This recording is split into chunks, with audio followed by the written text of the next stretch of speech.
And we'll meet a special hurdler next on Our Town.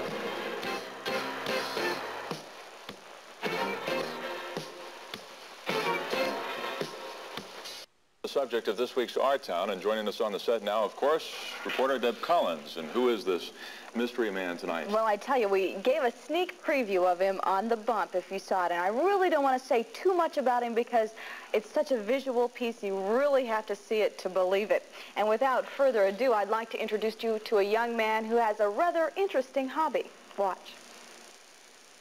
For years, man has been jumping over objects as a form of sport, from high jumping to pole vaulting to hurdling. On a recent trip to Fort Oglethorpe, I met up with a young man who has taken his jumping one step further.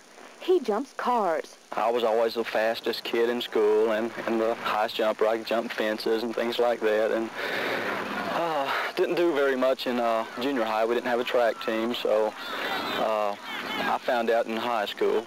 Jeff says jumping was his way of life in his younger years. By the way, he's 21. He also says he's always been an innovative person, and when his school didn't have the high jump equipment, he made his own.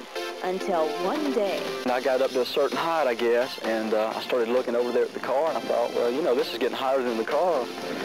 I just kept thinking, well, if I got my speed up enough, maybe it could, you know, get the height and carry me up and over.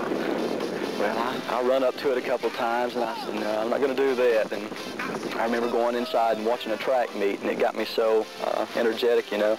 And I said, and I'm going to do that if it breaks my neck, you know. He still calls himself a fitness buff, although he's slowed down a bit. Jeff says he's never been seriously injured jumping cars. Oh, there's been a few falls, but nothing major. Basically, he says he jumps for the fun of it. I used to go jogging, you know, down the highway, and when people would come out McDonald's or something like that, I'd just go over the car and keep on running, you know, and they'd just, man, what's happening, you know? But I'd go through parking lots like Kmart and just jump. Although Jeff does hold a full-time job as a salesman, he says until he finds something more exciting to do, he might as well jump.